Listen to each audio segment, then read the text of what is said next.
Abu Dhabi ने UAE ने जो वीजा पाबंदी लगाई है उसमें कोविड-19 के बहाने पाकिस्तान को भी उसमें शामिल कर दिया। हालांकि पाकिस्तान में वो नहीं है हालात जो हिंदुस्तान में, लेकिन हिंदुस्तान को उसमें शामिल उन्होंने नहीं किया। इंडिया के साथ तकरीबन 70 बिलियन 80 बिलियन डॉलर की ट्रेड है। आपकी सिर्फ 6 बिलियन डॉलर की ट्रेड है। सऊदीया के साथ तो उनकी 36 बिलियन डॉलर की ट्रेड है। आपकी 3 बिलियन डॉलर की ट्रेड है। तो आप क्या बेचते हैं उसके आगे?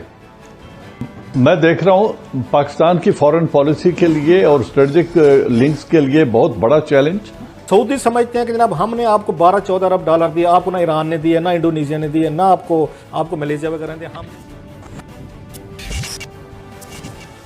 अबू धाबी ने यूएई ने जो वीजा पाबंदी लगाई है उसमें कोविड-19 के बहाने पाकिस्तान को भी उसमें शामिल कर दिया। हालांकि पाकिस्तान में वो नहीं है हालात जो हिंदुस्तान में, लेकिन हिंदुस्तान को उसमें शामिल उन्होंने नहीं किया। तो आप इसको कैसे देखते हैं कि पाकिस्तान आगे कैसे बैलेंस आउट कर सकेगा इस रिलेशनशिप को? देखिए, ये आपको याद रखना है कि ये जो आपने जो मिसाल दी कि हमें नहीं किया है, हमें तो इंक्लूड कर दिया उन ममालिक में जिन पे रिस्ट्रिक्शंस है और हिंदुस्तान को नहीं किया।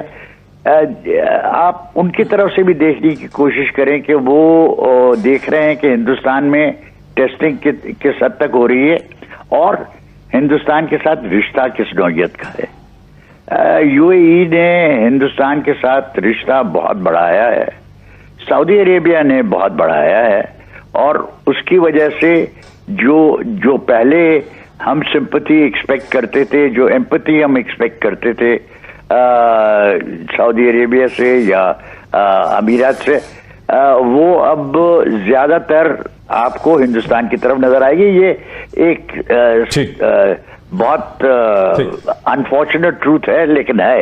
अच्छा, और इसको हमें एक्नॉलेज करना है। मैं अब जरा दो व्यू और भी ले लूं। एम्बेसडर आसिफ दुरानी साहब, ये मामला टेस्टिंग का है? बिकॉज हिंदुस्तान में हुई है डेथ्स कोई 1,40,000, पाकिस्तान में हुई है कोई 8,000 कुछ हुई, कोई 20% का तकरीबन 20 टाइम्स का फर्क पड़ जाता है। तो वो तो डेथ तो क्लियरली नजर आ रही है कि हिंदुस्तान में बड़ा सीरियस किस्म का मसला है हिंदुस्तानी ट्रेवलर के लिए। वहां पे ये मसला यानी कोविड-19 टेस्ट का मसला है या ये कुछ और किस्म का डिस्प्लेजर है? देखिए, वो एक सॉवरेन कंट्री है, उन्होंने 11 मुल्कों पे किया है। इंडिया के साथ जो है वो जाहिर है उनके ताल्लुकात कुछ और हैं। उनके साथ उनकी तकरीबन 70 बिलियन 80 बिलियन डॉलर की ट्रेड है। आपकी सिर्फ 6 बिलियन डॉलर की ट्रेड है। सऊदीया के साथ तो उनकी 36 बिलियन डॉलर की ट्रेड है। आपकी 3 बिलियन डॉलर की ट्रेड है। तो उसकी अहमियत कुछ और है, इसलिए हमें जो है ये एक रियलिस्टिक होकर सोचना पड़ेगा। कोविड का तो उन्होंने यूएई ने खुद भी ये रीजन नहीं दिया कि कोविड की वजह से बंद किया। ये तो शायद हमारे लोगों ने जो है ये इसकी एक तौज़ी देने की कोशिश की है। उन्होंने तो ये भी नहीं किया, उन्होंने तो सिर्फ एक बैन किया है जो 11 मुल्कों को किया है। तो वो है, और उसमें इंडिया को हम खामखा कंपेयर करना चाह रहे हैं। इंडिया और यूएई की जो ताल्लुकात हैं हमारे, तो यानी वो इन 11 ममालिक को वीजा ना देने की वजह कोई है ही नहीं है। आप ये कह रहे हैं सर कि वजह कोई एम्बेसडर साहब है ही नहीं, कोई पॉलिसी डिसीजन ले लिया है? नहीं, उन्होंने कोई रीजन नहीं दिया और ये चीज जो है आपको माननी पड़ेगी। उन्होंने जो नहीं दिया तो नहीं दिया। आप इसलिए कि आपके लोग वहां पे काम कर रहे हैं और अच्छा, आप ये मैंने जैसा अर्ज किया 120 बिलियन डॉलर का ट्रेड है सऊदीया और यूएई के दरमियान। आपका मिल मिला के टोटल 9 बिलियन डॉलर है। तो आप क्या बेचते हैं उसके आगे? ठीक है, आपने बड़ी एक मुश्किल और गंभीर सिचुएशन की तरफ, जल्द साहब मैं आपकी तरफ आता हूं। ये सारी कॉम्प्लेक्स सिचुएशन के ऊपर लास्ट आपके ऊपर जो मेरा क्वेश्चन है वो ये है कि इस बदलते हुए मुस्लिम मशरक वुस्ता के साथ जिसकी रोमांस में, जिसकी बात करते हुए हम 30, 40, 50 साल से जिसके रोमांस पे हैं, जिसकी खातर हमने इसराइल के साथ अपने रिलेशनशिप, हमारी स्ट्रीट में इस किस्म की फीलिंग्स हैं कि जब हमारे पास 1992-3 में ऑप्शंस थी कि हम कम से कम एंगेजमेंट एक कर लेते हैं, हमने नहीं किया और हमारे दिल तड़प रहे थे वगैरह वगैरह। अब वो सारी सूरत हाल आपके सामने आ गई। अब कॉम्प्लेक्सिटी है कि एक तरफ हमें ईरान को भी एंगेज रखना है और सऊदी अरब लेड जीसीसी को भी एंगेज रखना है, दूसरी तरफ तुर्की और कतर के भी बड़े आपस में अच्छे ताल्लुकात हैं और हम तुर्की को भी एंगेज रखना चाहते हैं। क्या देख रहे हैं आप आगे जनरल साहब इस पूरे सामरी के इस क्रिस्टल बॉल में?